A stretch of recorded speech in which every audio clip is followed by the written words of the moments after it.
اپنے ایک مرید کے گھر آپ قیام کیے ہوئے تھے کلکتہ میں. بڑے صاحب تھے وہ، رئیس بھی تھے، مرید بھی تھے، مفتی اعظم ہند رضی اللہ تعالیٰ عنہ کے بڑے معتقد تھے. رات کو جب سوئے تو کمرے کے باہر ایک نل تھا جس میں سے پانی ٹپ ٹپ ٹپ ٹپ ٹپک رہا تھا. آپ بیدار ہوئے، مالک مکان کو، صاحب خانہ کو بلایا، کہا اس نل کو ٹھیک کراؤ، پانی ضائع ہو رہا. کتنے نلوں میں پانی جاتا رہتا ہے، نل میں سے قطرے ٹپکے جا رہے ہیں، اس کو ٹھیک کروا لو، پانی ضائع ہو رہا ہے. کہا حضور ٹھیک ہے میں کروا لوں گا. صبح ہوئی، پھر جب صبح کہیں جا رہے تھے آپ تو آپ نے پھر اس کو کہا کہ رات بھر ٹپکتے رہا پانی، تم نے ٹھیک نہیں کہا. کہا حضور ابھی کروا لیتا ہوں. آپ گئے، واپس آئے دوپہر کے وقت، آپ نے پھر دوبارہ سبارہ بلایا، کہا میں کہہ رہا ہوں اس نل کو ٹھیک کروا لو. اب ظاہر سی بات ہے حضور مفتی اعظم ہند جس کے گھر پہ ٹھہرے ہوں اس کے لیے انتظامی معاملات میں کتنا وہ مصروف رہا ہوگا، لوگوں کا آنا جانا سب. شام ہو گئی، وہ نل ٹپکتا ہی رہا، وہ بیچارہ کر نہیں سکا. شام ہوتے ہی مفتی اعظم ہند رضی اللہ تعالیٰ فوراً اپنے خادمین کو بلایا، کہا میرا سامان پیک کرو. فوراً اپنا سامان اٹھایا اور گھر سے نیچے اتر آئے. وہ رونے لگا کہ حضور کیا گستاخی ہو گئی، کیا گستاخی ہو گئی. کہنے لگے کہ میں نے مسلسل 3 مرتبہ تجھے سمجھایا کہ پانی تیرے گھر میں ضائع ہو رہا ہے، کل قیامت میں اللہ تعالیٰ میرا فیصلہ کرنے پر آ جائے کہ ایک فضول خرچی کرنے والے کے گھر تو رات بھر کیسے سویا تھا. میں کیا جواب دوں میرے مولا کو، جبکہ وہ رب تعالیٰ قرآن میں فرما رہا ہے ان المبذرین کانوا اخوان الشیاطین، فضول خرچی کرنے والے شیطان کے بھائی ہیں. میں کسی شیطان کے بھائی کے گھر میں رات قیام نہیں کر سکتا. خالی نل ٹپک رہا ہو، پانی کے قطرے ٹپک رہے ہو. ہے کسی کا یہ تقوی، اس شان کا تقوی؟ عزیزان گرامی وقار، نمازوں کا حال تو یہ تھا، اللہ اکبر، پوری زندگی بھر آپ کی کوئی نماز قضا نہیں رہی. 90 سال کی عمر میں ایک جملہ آپ میں بتا دوں، 90 سال کی عمر کو جب پہنچے ہیں، میرے استاذ گرامی جو حضور مفتی اعظم ہند رضی اللہ تعالیٰ عنہ کے خلیفہ بھی ہیں، وہ فرماتے ہیں کہ ہمارے سامنے مفتی اعظم ہند رحمۃ اللہ علیہ یوں کہا کرتے تھے کہ میاں میری جوانی کب آئی اور کب گئی مجھے پتہ ہی نہیں چلا. کیا کہتے تھے 90 سال کی عمر میں؟ میری جوانی کب آئی اور کب گئی مجھے پتہ ہی نہیں چلا. یہ بات وہ بندہ کر سکتا ہے جو جوانی کی عیاشیاں نہ کیا ہو، جو جوانی کی رنگینیوں میں نہیں ڈوبا، وہی تو بول سکتا ہے. ورنہ سب کو معلوم ہے جوانی انگارہ ہوتی ہے، جوانی میں لذتیں ہر کوئی لوٹ لیتا ہے. مفتی اعظم ہند رضی اللہ تعالیٰ عنہ فرما رہے 90 سال کی عمر میں میری جوانی کب آئی اور کب گئی مجھے پتہ ہی نہیں چلا. بچپنا بھی ویسا ہی، جوانی بھی ویسی، بڑھاپا بھی ویسا ہی. اللہ رب العزت نے جو تقوی کا امام بنایا اس کی مثال نہیں ملتی میرے عزیز، مثال نہیں ملتی. ہر چیز میں آپ نے شریعت مصطفیٰ صلی اللہ علیہ وسلم کو ملحوظ رکھا، حتیٰ کہ سنت مصطفیٰ کوئی بھی چھوٹنے نہیں دیتے تھے. آپ کا یعنی روز مرہ کا جو معمول ہے اس اعتبار سے بھی سنت کے خلاف کوئی کام نہیں کرنا چاہتے. آج تو ہم ساری چیزیں کر لے جاتے ہیں جائز اور ہونے کے اعتبار سے، بہت ساری چیزیں جائز ہیں، لیکن جائز کاموں میں بھی وہ بہت ساری چیزیں نہیں کرتے تھے. جائز کاموں میں بھی ہم تو ٹیبل کرسیوں پہ بیٹھ کر کھا لیتے ہیں، جائز ہے نا. مفتی اعظم ہند رضی اللہ تعالیٰ عنہ کبھی نہیں بیٹھتے تھے. کہا میں نے کبھی میرے مصطفیٰ کریم صلی اللہ علیہ وسلم کو سنا نہیں کہ وہ اوپر بیٹھ کے کھاتے تھے، حالانکہ یہ جائز کام ہے. چمچ سے توڑ کر کسی چیز کو نہیں کھاتے تھے. کہا نہیں، میرے آقا صلی اللہ تعالیٰ علیہ وسلم اپنے ہاتھوں سے کھایا کرتے ہیں. جس کو سنت رسول کا اتنا پاس و لحاظ ہو، اسی لیے میرے عزیزوں سچ کہا حضور تاج الشریعہ نے، متقی بن کر دکھائے اس زمانے میں کوئی ایک میرے مفتی اعظم کا تقوی چھوڑ کر. اس تقوی کو نہیں پہنچ پائیں گے آج کے دور میں. وہ نمازوں کے معاملات میں اتنے سخت تھے، اللہ اکبر، بہت سخت تھے. کبھی کبھار ایسا ہوتا تھا آپ امامت نہیں فرماتے تھے. اکثر مفتی اعظم ہند رضی اللہ تعالیٰ نے امامت نہیں پر، لیکن جو امام ہوتا اس کی حالت بڑی خراب ہوتی تھی. رمضان میں وہاں بریلی والے بتاتے ہیں جب تراویح ہوتی تھی، کبھی کبھار جو ہے 30 رکعت 32 رکعت 36 رکعت ہوتی تھی. کہا کیسے؟ ارے 20 رکعت ہی تو ہے تراویح. کہا نہیں، یہاں اکثر ہوتا تھا 20 کی بجائے 30 ہوتی تھی، 32 ہوتی تھی، 34. میں نے پوچھا ایسا کیوں؟ کہا 2 رکعت میں غلطی ہوئی، مفتی اعظم نے کہا دوبارہ دوہراؤ.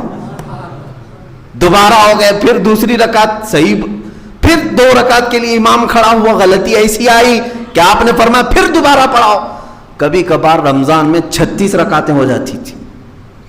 اس وقت تک امام کے پڑھانے کی بار بار اصرار کرتے جب تک صحیح شریعت کے مطابق تجوید ادا نہیں ہوتی تھی. اور ان کے سامنے پڑھایا ہوا بھی وہ صحیح میوانوں میں اپنے وقت کا امام ہوگا، اپنے وقت کا امام ہی ہوگا.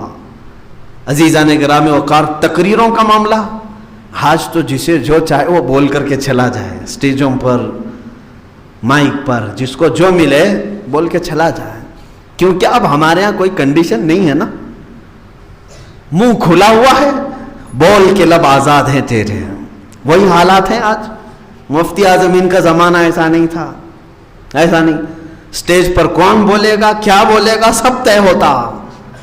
اور بیان کرنے والا جو گھنٹہ بھر بیان کرتا وہ 5 منٹ میں بیٹھ جائے. کیونکہ مفتی اعظم ہند رضی اللہ تعالیٰ عنہ لہجے کو اور الفاظ کو بھی اتنا کور کرتے. اب مثال کے طور پر بتائیں، کسی نے تقریر میں کہا کہ ارے آج ہماری قوم اتنی بدنصیب ہو گئی ہے کہ فلاں فلاں کاموں میں مصروف ہو گئے ہیں اور ہم لوگ دیکھیں بڑے بدنصیب ہیں. مفتی اعظم ہند اسی وقت، ایسا نہیں کہ تقریر پوری کر لے بعد میں ان کو اسی وقت مولانا رک جاؤ، یہ جملہ غلط نکالا آپ نے. امت مصطفیٰ بدنصیب ہو ہی نہیں سکتی. یہ کہیں کم نصیب ہے، بد نصیب کا مطلب ہوا بری نصیب والی. ارے بری نصیب والی ہوتی تو کبھی اس امت میں پیدا ہی نہیں ہوتی. نصیبہ اچھا ہے اس لیے سرکار کی امت میں آئے. ہاں یہ کہیں اعمال کی وجہ سے کم نصیب ہے.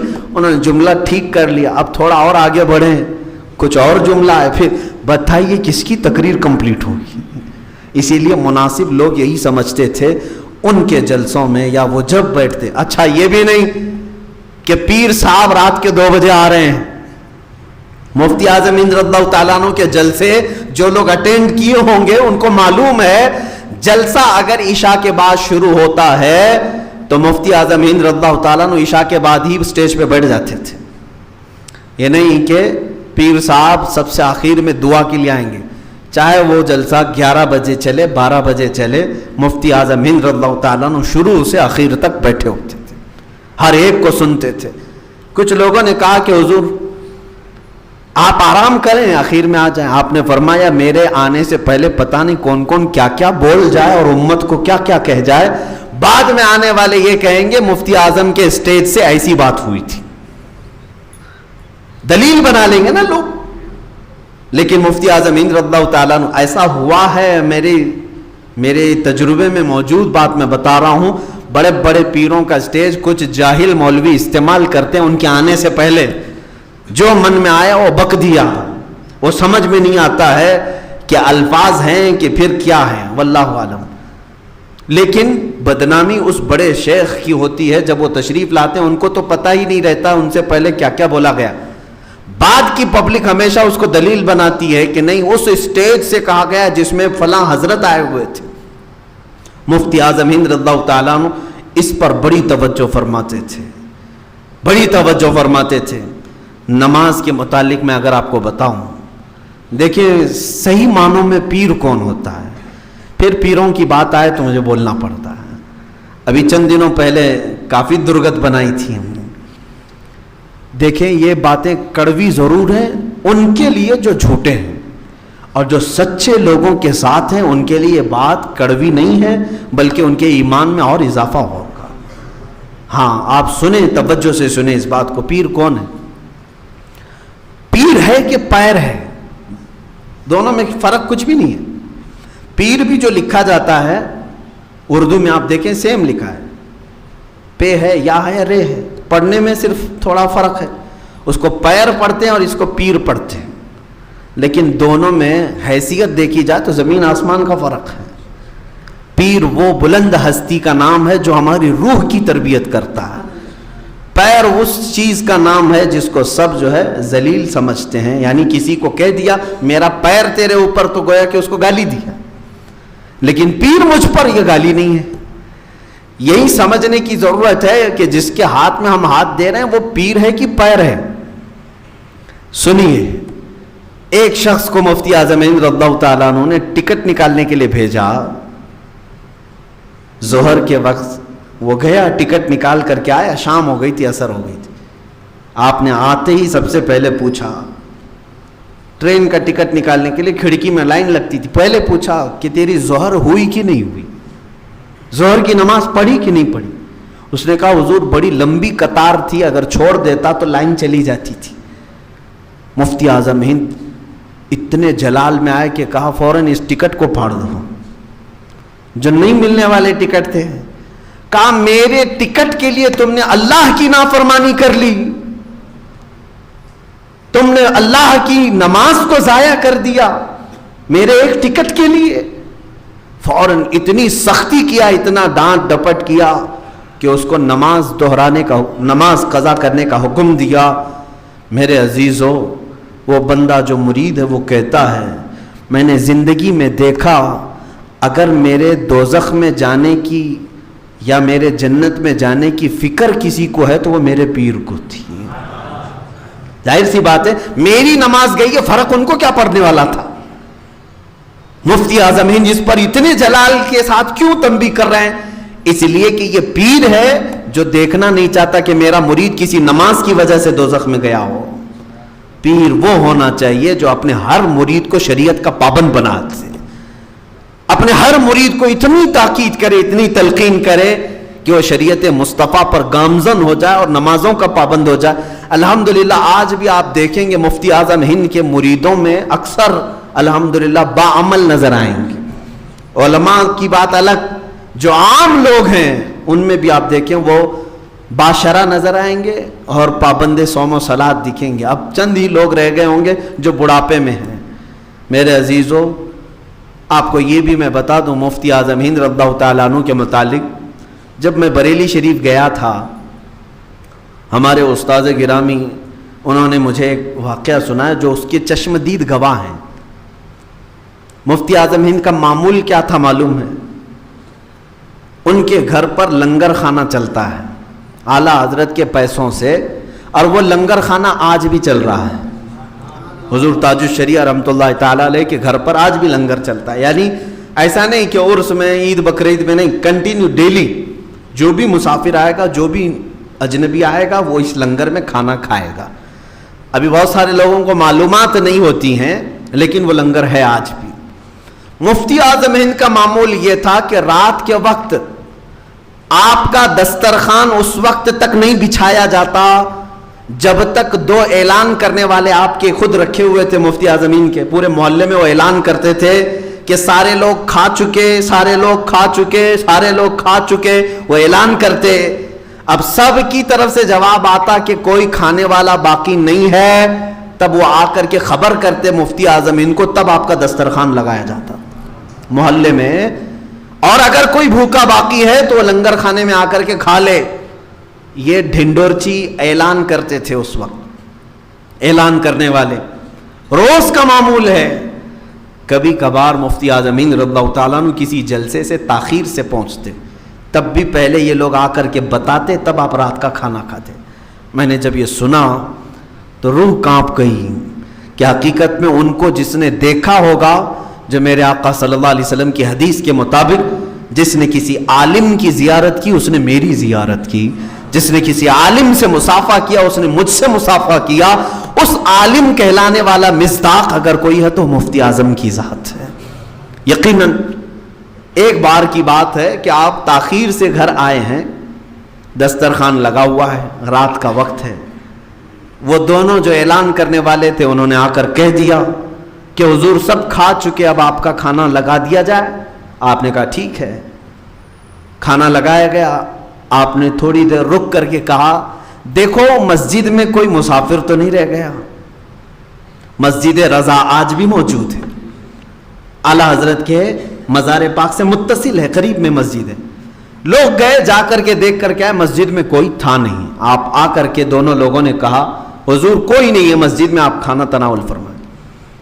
آپ کھانے کے لیے ہاتھ دھو چکے تھے.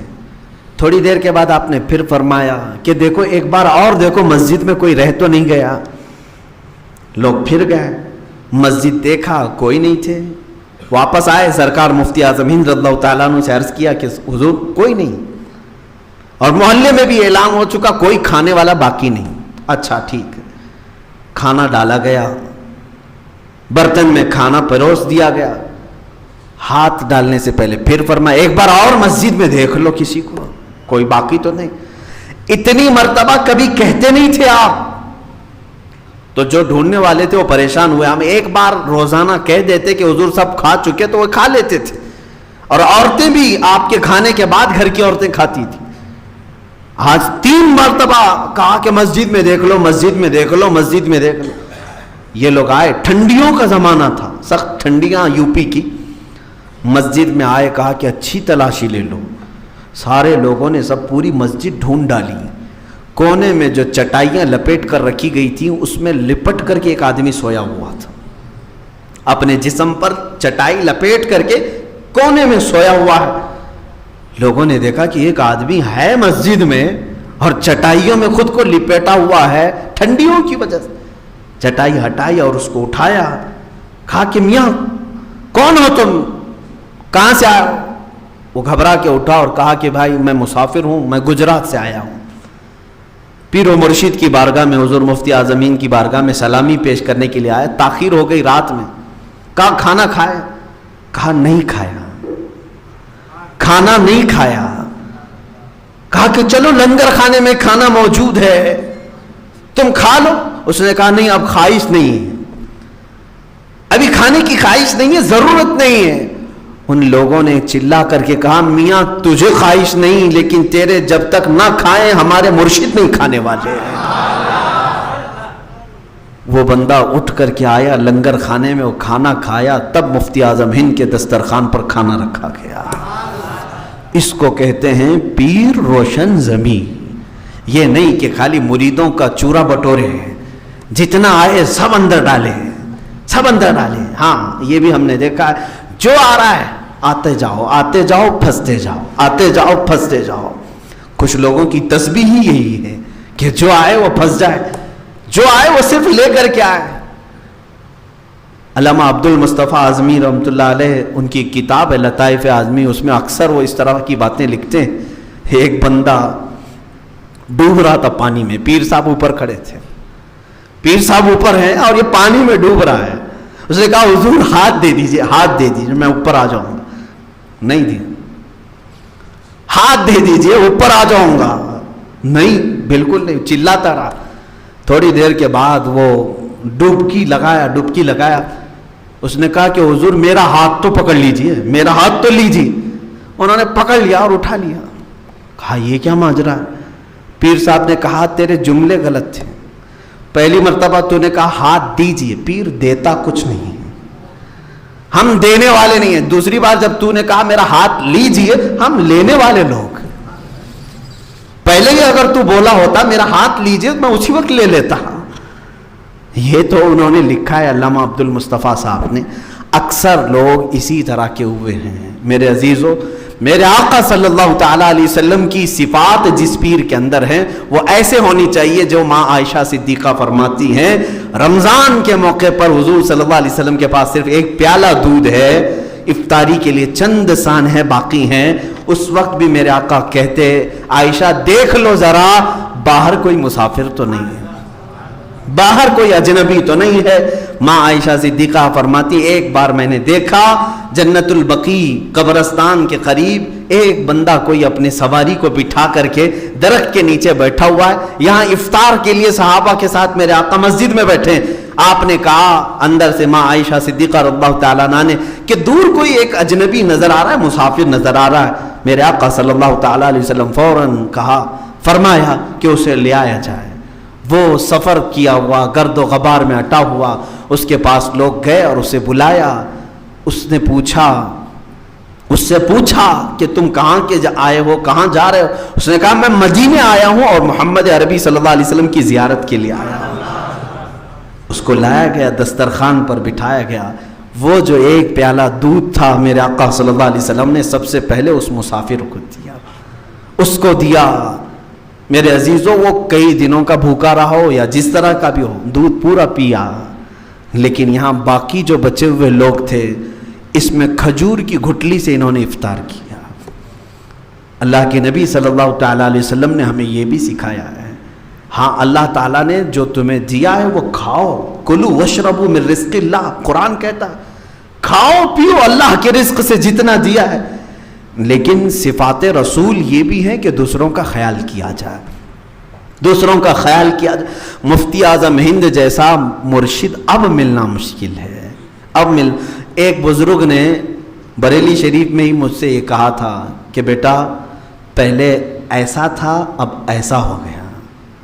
انہوں نے 3 بار کہا، وہ میرے استاد بھی ہیں، انہوں نے کہا بیٹا پہلے ایسا تھا اب ایسا ہو گیا، ایسا تھا اب ایسا ہو گیا۔ میں نے کہا کہ حضور یہ کیا بتا رہے ہیں آپ، ایسا تھا ایسا؟ کہا پہلے جو معاملات تھے وہ دینے والا ہاتھ اوپر ہوتا تھا، اب ایسا ہو گیا یعنی سب کے ہاتھ لینے والے رہ گئے، دینے والا نہیں رہ گیا۔ میرے عزیزوں، کیا آج حالات ایسی ہی ہیں کہ صرف ہرس باقی رہ گئی ہو، لالچ باقی رہ گئی ہو؟ ہمارے اندر یہ طمع اور ہرس نہ ہو۔ اللہ تعالی ہمارے مشائخ کو بہترین اخلاق و کردار عطا فرمائے۔ اس لیے کہ میں نے پرسوں شاید کہا بھی تھا آپ سے کہ کبھی کبھار مرید کی دعا سے اللہ پیر کو کامل بناتا ہے۔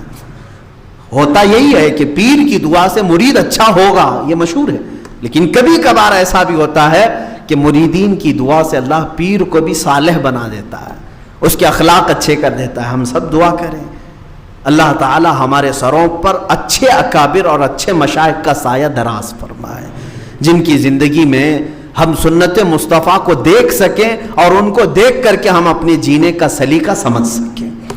یہ سرکار مفتی اعظم ہند رضی اللہ تعالیٰ عنہ کے متعلق چند باتیں تھیں، بس انہی باتوں پر میں اختتام کرنا چاہوں گا کہ اللہ تعالیٰ نے اس خاندان کو یہ شرف عطا کیا ہے بریلی شریف کے، جو مسلسل 150 سال سے ہندوستان کے سنیوں کی سربراہی کر رہے ہیں۔ 1-2 سال نہیں، 150 سال ہو گئے۔ فتوے کا قلم آج بھی بریلی شریف کے پاس موجود ہے نا، سب جانتے ہیں۔ آج بھی بر صغیر کا حال یہ ہے کہ بریلی سے فتویٰ آ گیا تو اس کو سمجھتے ہیں بہت بڑی بات۔ یہ جو اللہ تعالیٰ نے اس خاندان کو انعام و اکرام عطا کیا ہے، یہ ان کا تقوی بھی ہے، ان کی پرہیزگاری بھی ہے، ساتھ میں عشق رسول بھی ہے۔ آخر 2 چند اشعار مفتی اعظم ہند رضی اللہ تعالیٰ عنہ کے پیش کرتا ہوں۔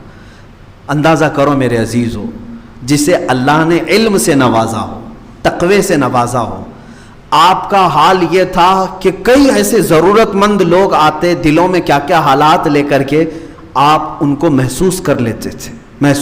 الہ آباد سے ایک غیر مسلم، نان مسلم ہے، وہ چلا تھا مفتی اعظم ہند کی بھیڑ بھاڑ کو دیکھ کر کے، گرو جی آئے ہوئے ہیں، میں بھی چلوں۔ وہ چلتے چلتے کچھ بات کرنا چاہتا تھا، موقع ہی نہیں ملا، بریلی شریف تک وہ آ گیا، ان کا پیچھا کرتے ہوئے بریلی شریف تک آ گیا۔ راوی بتاتے ہیں کہ مفتی اعظم ہند رضی اللہ تعالیٰ عنہ بریلی پہنچے تو فوراً اپنے گھر میں گئے اور ایک تعویذ لکھی اور لے کر باہر آئے، اس شخص کو بلایا جو غیر مسلم تھا، کہا ادھر آؤ۔ اس کو بلا کر کے آپ نے اس کو ایک تعویذ دیا، کہا کہ تیرے گھر میں اولاد نہیں، اللہ تجھے اولاد عطا کرے۔ وہ ان کے ہاتھ پر اسلام قبول کیا۔ وہ کہتا ہے میں الہ آباد سے نکلا تھا اسی بات کے لیے کہ برسوں ہو گئے میرے گھر میں اولاد نہیں تھی۔ یہ جو صفت ہے یہ اللہ کے حبیب صلی اللہ علیہ وسلم کی کامل محبت سے آتی ہے۔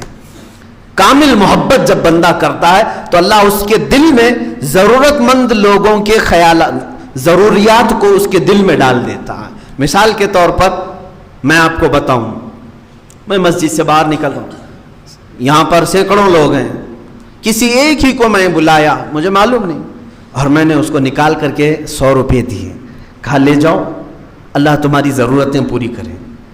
اتفاق ایسا کہ اسی بندے کو 100 روپے کی ضرورت تھی اور اس کے گھر میں کچھ بھی نہیں تھا، دیکھنے میں تو ایسا لگے گا کہ کیا ان کو مولانا کو علم غیب تھا، میرے گھر میں کچھ بھی نہیں تھا اور انہوں نے 100 روپے مجھے پکڑایا برابر ٹائم پہ۔ میرے عزیزو، اس کو میں علم غیب نہیں کہتا۔ اللہ رب العزت کی طرف سے ایسا انتظام ہے کہ کچھ ضرورت مند لوگوں کے ضروریات کے متعلق اللہ کسی کے بھی دل میں بات ڈالتا ہے، کسی کے بھی دل میں بات ڈال، وہ آپ کے دل میں غیب سے یہ اللہ تعالیٰ ڈالتا ہے کہ فلاں کو دے دو، اور پھر اسی کو آپ دیتے ہو جس کو اللہ تم تک پہنچایا ہوا ہے۔ مفتی اعظم ہند رضی اللہ تعالیٰ عنہ کے ساتھ ایسا کثرت سے ہوا ہے، کثرت سے ہوا۔ اچھا، بہرائچ شریف کی ایک بات میں بتاؤں کہ لوگ جوک در جوک کھڑے رہتے تھے تعویذ کے لیے، تعویذ کے لیے۔ میں نے سنا ہے، اچھا، مفتی اعظم ہند رضی اللہ تعالیٰ عنہ تعویذ بھی لکھتے تھے، اور عمل کے میدان میں آپ بہت ہی پرہیزگاری اور بہت اعلیٰ درجے کو پہنچے ہوئے تھے۔ میرے والد گرامی کو حضور مفتی اعظم ہند رضی اللہ تعالیٰ عنہ نے کئی عملیات کی اجازت بھی تھی، اور ان کا خط بھی آیا تھا میرے والد کو اجازات کے ساتھ، لیکن خود مفتی اعظم ہند کیا لکھتے تھے؟ آج میں بھی ضرورت مند لوگوں کو تعویذ دیتا ہوں۔ تعویذ میں قرآنی آیات ہوتی ہیں، قرآنی آیات ہیں، اور جو بزرگوں سے ثابت دعائیں ہیں وہ ہم لکھ کر کے دیتے ہیں۔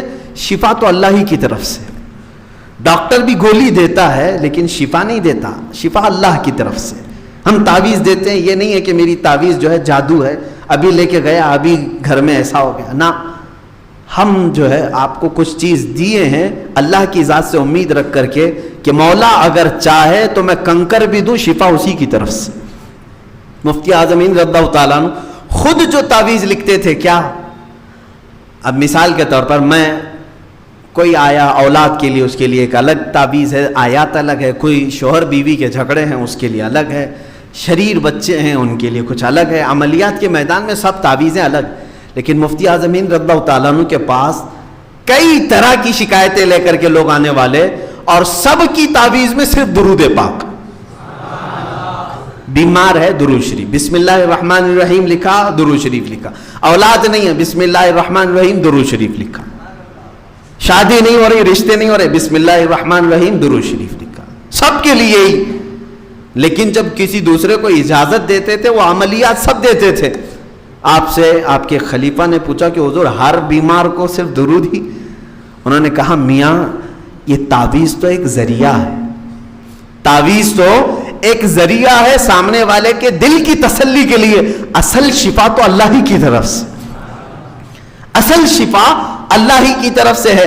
اگر میں پورا قرآن کسی کو لکھ کر کے دوں، اللہ نہ چاہے تو اس کی بیماری کبھی صحیح نہیں ہوگی، اور اگر اللہ چاہے میں اس کو صرف انگلی سے پھیر کر کے دے دوں تب بھی اللہ اس کو برکت دے دے گا۔ یہ ان کا توکل تھا، یقین تھا۔ میں بات یہ کہنا چاہ رہا تھا، جس کو اللہ نے اتنی قوت عطا فرمائی، اتنی طاقت عطا فرمائی، اور بزرگوں میں آپ کا مقام و مرتبہ یہ تھا، اللہ اکبر، بات ختم ہوتے ہوتے پھر لگ جاتی ہے۔ بار بار یہ موقع نہیں آتے، اس لیے میں پیٹ بھر کر کے کہنا بھی چاہتا ہوں۔ بریلی شریف میں ایک صاحب فرماتے ہیں، کچرے کے ڈھیر پر ایک کوئی دیوانے بیٹھے ہوئے تھے۔ مجذوب جو ہوتے ہیں نا، اللہ کی یاد میں جو اپنی عقل فنا کر چکے، ان کو مجذوب کہتے ہیں۔ لیکن ایرے غیرے کو مجذوب نہیں کہنا۔ کچھ لوگ آج جو ہے چرسی، موالی، گجیڑی سب کو جو ہے مجذوب ہے، پیچھے پڑ گئے ہیں۔ ایک بات یہ بھی میں بتا دوں آپ کو، کوئی مجذوب اگر دکھ بھی جائے تو امت کو یہ نہیں حکم ہے کہ ان کے پیچھے پیچھے لگ جائے۔ مجذوب کی پیروی کرنے کا حکم نہیں، سالک کی پیروی کرنے کا حکم ہے۔ مجذوب کون ہوتا ہے؟ عقل فنا ہو گئی، دیوانہ ہو گیا اللہ کی یاد میں، اب اس پر سے نماز بھی معاف ہے، روزے بھی معاف ہے، شریعت ختم ہو گئی۔ عقل نہ ہو تو شریعت نہیں ہے نا، عقل ختم ہو گئی، شریعت نہیں ہے ان کے اوپر۔ عاقل لوگوں پر، عقل والوں پر ہی شریعت ہے، ان کی عقل ختم ہو چکی ہے، وہ مجذوب ہیں۔ وہ اللہ رب العزت بہتر جانتا ہے ان کے اور اللہ کے تعلقات کیا ہیں، لیکن امت کو جس کا عقل سلامت ہے، سب کو کہا گیا ہے کہ تم مجذوبوں کے پیچھے نہ پڑو، ورنہ تم دین سے ہاتھ دھو بیٹھو گے۔ وہ نماز نہیں پڑھ رہے پھر بھی زبان میں تاثیر ہے، تم کو ایسا لگے گا نماز سے کچھ نہیں، ان کے پیچھے چلو، یعنی تم شریعت کے معاملات چھوڑ کر کے ان کے پیچھے چلے جاؤ۔ تمہیں حکم ہے سالک کہتے ہیں وہ اللہ کا ولی جو ہوش و حواس میں شریعت پر قائم ہے، اور اللہ کا ولی ان کے پیچھے چلنے کا تمہیں حکم ہے۔ بریلی شریف میں ایک مجذوب تھے، وہ خالی ایک لنگوٹ پہنے ہوتے، یعنی چھوٹی سی تہبند جو ہے، ایک کپڑا، اور باقی پورا بدن ننگا، کچرے کے گھوٹ ایک ڈھیر پر بیٹھے رہتے تھے۔ ایک صاحب وہاں سے گزر رہے تھے، وہ مرید تھے سرکار مفتی اعظم ہند کے۔ اس مجذوب نے بلایا، اے ادھر آؤ، کہاں جا رہا ہے؟ انہوں نے کہا میں بڑے مولانا صاحب کے پاس جا رہا ہوں، مفتی اعظم ہند کے پاس۔ انہوں نے کچرے کے ڈھیر میں کاغذ کا ایک ٹکڑا پڑا تھا، اسے اٹھایا، انگلی میں یوں یوں یوں کیا اور کہا جا تیرے بڑے مولانا کو دے دے۔ وہ لے کر کیا ہے، دیوانہ مجذوب آدمی، کچھ بھی نہیں، انگلی سے یوں گھمایا اور دے دیا۔ کہتے ہیں میں لے کے آیا، محفل میں بیٹھا مفتی اعظم ہند رضی اللہ تعالیٰ عنہ کے، تھوڑی دیر کے بعد میں نے دل میں سوچا دوں بھی کہ نہیں دوں، کہیں میرا مذاق نہ ہو جائے۔ کچرے میں بیٹھا ہوا دیوانہ کاغذ پہ انگلی پھرا کے دے دیا۔ جب سب لوگ چھٹنے لگے تو اس مرید نے کہا حضور فلاں کچرے کی ڈھیر پر وہ جو ایک صاحب بیٹھتے ہیں، انہوں نے ایسے لکھ کر کے آپ کو کچھ دیا ہے۔ مفتی اعظم ہند نے دیکھا کوڑا کاغذ ہے، کچھ بھی نہیں، آگے پیچھے کچھ نہیں، لیکن اس کو دیکھ کر کے مفتی اعظم ہند مسکرائے۔ اپنی انگلی سے انہوں نے بھی یوں ہی کہا کہ جاؤ انہی کو واپس دے دو۔ وہ ایک طرف سے دیوانے ہیں لیکن یہاں تو پورے ہوش و حواس والے ہیں، انہوں نے بھی وہی کیا۔ وہ لے کر کے صاحب گئے اور وہ جو کچرے کی ڈھیر پر ابھی تک وہ انتظار کر رہے تھے، جا کر کے یہ چٹھی ان کو دی کہ بڑے مولانا نے آپ کو دی۔ یہ جیسے دیا انہوں نے اپنی لنگی کھولی، لنگوٹ نکال دیا، پورا بدن برہنا اور نکل کر بھاگنے لگے۔ ہو گیا میرا مسئلہ، ہو گیا میرا مسئلہ، اس طرح کہتے ہوئے بھاگنے لگے۔ وہ لنگوٹ بھی وہیں پڑی ہوئی تھی۔ ان کو سمجھ میں ہی نہیں آیا کیا تھا دونوں کے درمیان، وہ پریشان تھے۔ اسی لیے کہتے ہیں مجذوبوں کے پیچھے نہ جاؤ، نہیں تو تم پاگل بن جاؤ گے۔ چند لمحوں کے بعد وہ پھر واپس مفتی اعظم ہند کے پاس آئے، کہا کہ حضور آپ نے کیا گھمایا معلوم نہیں، وہ تہبند کھول کے بھاگ گئے، لنگی کھول کر بھاگ گئے۔ سرکار مفتی اعظم ہند رضی اللہ تعالیٰ عنہ نے جواباً فرمایا اب وہ تمہیں نہیں ملیں گے کبھی، اب وہ تمہیں کبھی نہیں ملیں گے۔ وہ مجذوب تھے اور قطبیت کے مقام کو پہنچے ہوئے تھے، اللہ رب العزت کے ایک ولی ہیں۔ انہوں نے مجھ سے یہ سوال کیا تھا، مفتی صاحب اللہ کی یاد میں جو بندہ ساری دنیا چھوڑ چکا ہو، اللہ کی یاد میں جو بندہ ساری دنیا چھوڑ چکا ہو، دنیا کی اگر کوئی چیز اس کے جسم پر ہے تو ایک تہبند ہے، کیا تمہاری شریعت وہ تہبند بھی اتارنے کی اجازت دیتی ہے؟ شریعت اس بات کی اجازت دیتی ہے۔ مفتی اعظم ہند رضی اللہ تعالیٰ عنہ نے کہا میں نے جواب میں یہ لکھا جس نے کل دنیا چھوڑی ہو اور جس کی عقل بھی نہ ہو، اس کے لیے نہ تہبند کی ضرورت ہے نہ کسی کپڑے کی ضرورت ہے۔ میں نے جواب میں یہ لکھا، انہوں نے تہبند کھولی اور چلے گئے۔ یہ اہل اللہ کے درمیان کے معاملات ہیں میرے عزیزو۔ شریعت کی یہاں پر باریکی سمجھانے کے لیے مجھے پھر اور لمبا وقت چلے گا کہ ایسا کیسا مسئلہ ہے کہ کسی کو ننگا ہونے کا حکم دیا جائے۔ یہ ان لوگوں کے لیے ہے جو جذب کے عالم میں ہیں، وہ دنیا کی کوئی چیز نہیں پسند کرتے۔ اعلیٰ حضرت کے زمانے میں ایک مجذوب تھے، اعلیٰ حضرت کے زمانے میں وہ ہمیشہ برہنہ رہتے تھے۔ ایک دن سنا ہے کہ وہ کپڑے پہن کے آ گئے جب اعلیٰ حضرت آنے لگے، یا پھر کسی ایک دوسرے بزرگ کے متعلق یہ بات مشہور ہے، جنازے میں وہ کپڑا پہن کر کے آئے، جنازہ تھا بزرگ کا، وہ کپڑا پہن کر کے آئے۔ لوگوں نے کہا بابا جی آپ لنگے رہتے تھے، آج کپڑا پہن کے آئے ہو۔ کہا پہلی مرتبہ کسی زندے کے سامنے آیا ہوں تو شرم تو آئے گی۔ بات سمجھا؟ جنازہ ہے، جنازے میں یہ آج پہلی بار کپڑا پہن کے آئے ہیں جو زندگی بھر ننگے رہتے تھے۔ لوگوں نے کہا بابا جی آج کہاں سے کپڑے آ گئے تمہارے بدن پر؟ تو انہوں نے کہا پہلی مرتبہ ایک زندے کے سامنے آیا ہوں جس کی وجہ سے میں بدن چھپایا ہوں، باقی سب تم لوگ تو سب مردے ہو، تم کو سے کیا بدن چھپاؤں؟ یہ مجذوب لوگوں کی باتیں ہیں میرے عزیزو۔ بہرحال سرکار مفتی اعظم ہند کا ایک مقام تھا کہ وقت کے قطب بھی اور مجذوب بھی ان سے فتویٰ پوچھا کرتے تھے، ان سے مسائل شریعت دریافت کرتے۔ بہرحال سرکار مفتی اعظم ہند کو اللہ نے یہ سارے انعامات دیے تھے، لیکن ان کا ایک شعر جو ہے یہ ہمیں تڑپا دیتا ہے، تڑپا دیتا ہے۔ اگر میں وہ شعر پڑھوں تو سارے لوگوں کا غرور، تکبر، گھمنڈ سب فنا ہو جانا چاہیے۔ میں کسی کھیت کا مولی نہیں ہوں، میری کوئی حیثیت نہیں جو آج میں کھڑا ہوں، میں شاید مجمع کا سب سے کمتر آدمی ہوں۔ مفتی اعظم ہند جب یہ بات کہتے ہیں، میرے اعمال سیاہ نے کیا جینا تو بھر، میرے اعمال سیاہ نے کیا جینا تو بھر، زہر کھاتا تیرے ارشاد نے کھانے نہ دیا۔ ان کے کون سے اعمال سیاہ تھے جو زندگی میں یہ کہہ رہے ہیں 90 سال کی عمر میں کب جوانی آئی کب گئی پتہ ہی نہیں چلا۔ وہ بزرگ جب بارگاہ رسالت میں آپ صلی اللہ علیہ وسلم میں نعت لکھ رہے ہیں تو یوں کہہ رہے ہیں، میرے اعمال سیاہ نے کیا جینا تو بھر، یا رسول اللہ زہر کھاتا تیرے ارشاد نے کھانے نہ دیا۔ میرے عزیزو، یہاں ہمارے تو گناہوں پر گناہ ہیں، لیکن ہم یہ کہتے ہیں ہم بڑے پاک لوگ ہیں، دوسروں کے گناہ سب کے نظر آتے ہیں، اپنے کسی کو نظر نہیں آتے۔ دوسرا شعر میرے مفتی اعظم ہند کا یہ ہے، آپ نے یہ نہیں کہا کہ ہزاروں لوگ میرے ہاتھ پر توبہ کر چکے ہیں، ہزاروں نہیں، میں اگر سچ بات بتاؤں، مفتی اعظم ہند کے چہرے کو دیکھ کر لاکھوں لوگ توبہ کرتے تھے، گناہوں سے توبہ کرتے تھے۔ وہ جب یہ رسول پاک صلی اللہ علیہ وسلم کی بارگاہ میں نعت لکھ رہے ہیں تو یوں کہتے ہیں، میرے اعمال کا بدلہ تو جہنم ہی تھا۔ اللہ اکبر، اس کو کہتے ہیں عاجزی اور انکساری۔ مفتی اعظم ہند فرما رہے، میرے اعمال کا بدلہ تو جہنم ہی تھا، میں تو جاتا میرے سرکار نے جانے نہ دیا۔ یعنی کل ملا کر کے انہوں نے کیا کہا، ہماری زندگی پر اگر کوئی چیز قیامت کے دن شفاعت کا سبب بن سکتی ہے تو میرے مصطفیٰ کی ذات ہے۔ کبھی یہ نہ سمجھنا کہ میں بہت بڑا متقی ہوں، میں بہت بڑا پرہیزگار ہوں، بہت بڑا عالم ہوں، میرے ساتھ ہزاروں لوگ توبہ کر چکے، یہ غرور اور گھمنڈ کبھی کسی کو نہ آئے۔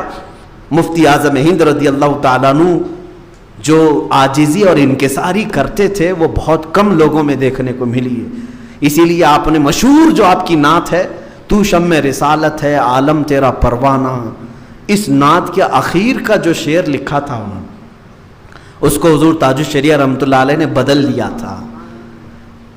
اعلیٰ حضرت رضی اللہ تعالیٰ عنہ کے اس صاحبزادے مفتی اعظم ہند نے کہا تھا، ان کا شعر تھا مفتی اعظم ہند کا، وہ تو شمع رسالت کی نہ، یہ حضور تاج الشریعہ نے لکھا ہے۔ اس سے پہلے مفتی اعظم ہند یوں کہتے تھے، نہ نہیں نہیں نہیں، یہ نہیں، یہ بدلا ہوا شعر ہے۔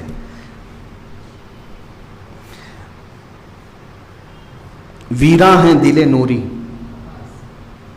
مفتی اعظم ہند رضی اللہ تعالیٰ عنہ یہ فرماتے ہیں کہ آباد اسے فرما ویراں ہیں دل نوری۔ ابھی یاد آ گیا، ویسے شعر و شاعری زیادہ نہیں آتی ہے۔ آباد اسے فرما ویراں ہے دل نوری، اللہ اللہ، نوری ان کا تخلص تھا۔ مفتی اعظم ہند جو تخلص ہوتا ہے شاعر کا وہ آخری شعر میں لکھتا ہے۔ مفتی اعظم ہند یوں کہہ رہے ہیں، یا رسول اللہ آباد اسے فرما ویراں ہے دل نوری، تا حشر رہے روشن نوری کا ایک آشانہ۔ اس دل کے بارے میں اگر میں بتاؤں تو محفل میں حاضر لوگ بتاتے ہیں، گواہ ہیں آج بھی، جب تنہا حجرے میں ہوتے تھے آنکھ لگ جاتی تو میں یعنی حجرے میں اللہ اللہ اللہ کی آواز آتی ہی رہتی تھی جبکہ وہ سوئے ہوتے تھے۔ کئی لوگ ہیں جو قریب سے جا کر سنتے تھے اور کہتے ہیں ان کے دل پاک سے یہ آواز دھڑکن میں رہتی تھی، جو بیٹھتے اٹھتے ہمیشہ یہ کہتے تھے اللہ اللہ اللہ۔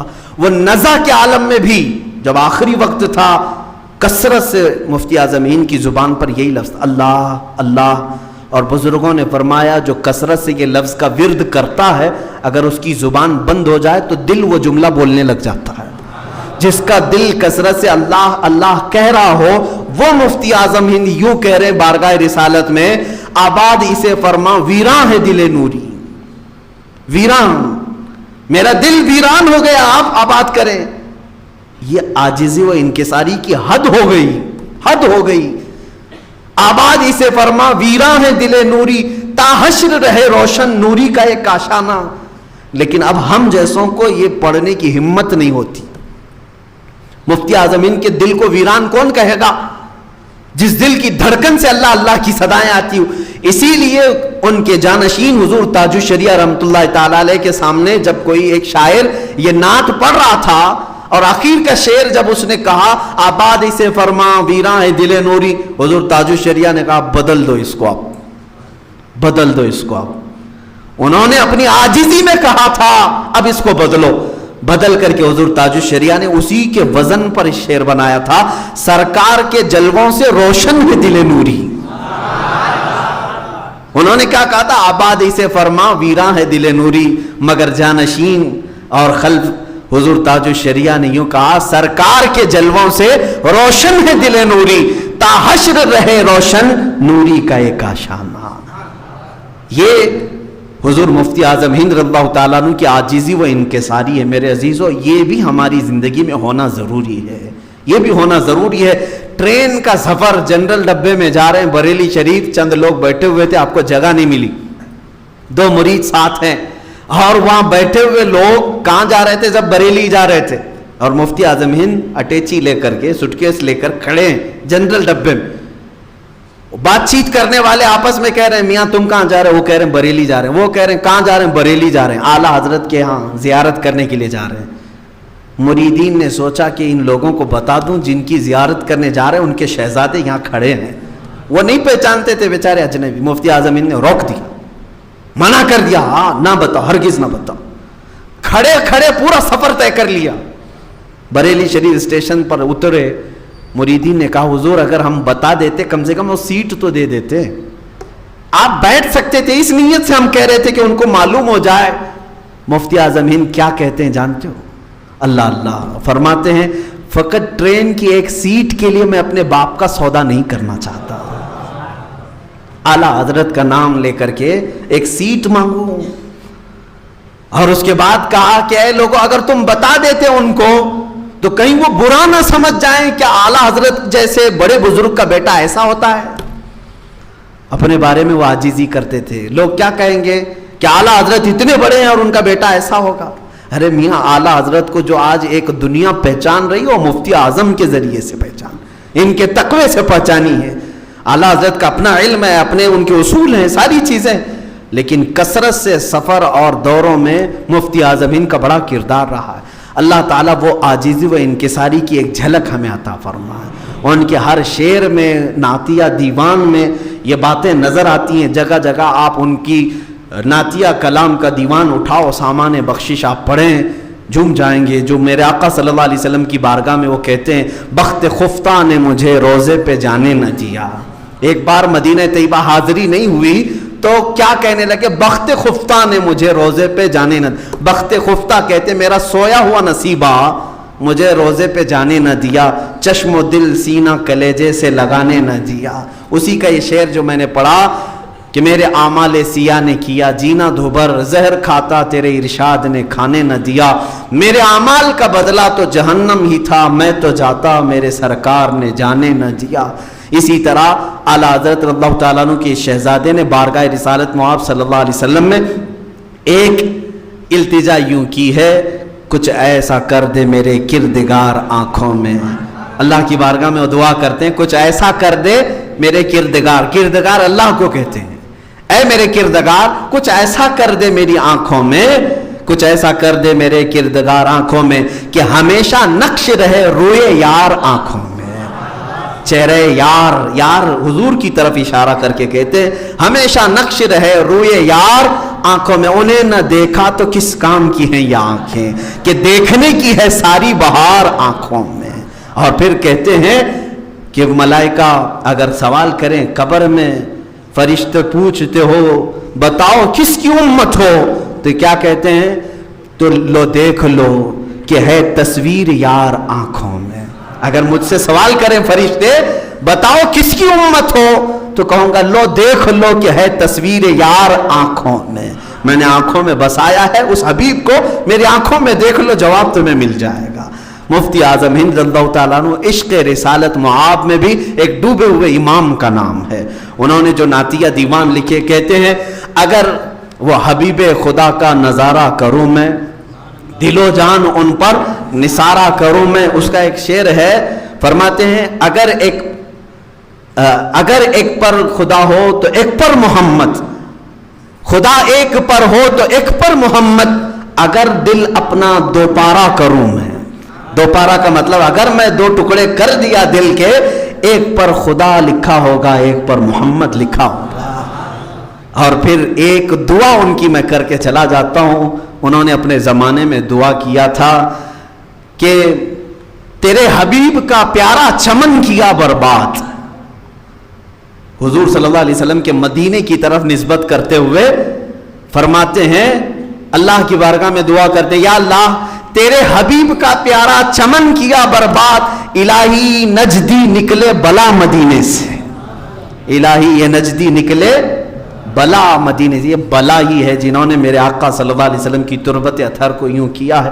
اللہ تعالیٰ اس مفتی اعظم کا سایہ ہمیشہ ہم کے سب کے سروں پر قائم رکھے، ہماری نسبتیں قائم و دائم رکھے، اور ان کے تقوی علم اور ان کی طہارتوں اور تمام تر اعمال کی مولا تعالیٰ ہمیں وراثت عطا فرمائے۔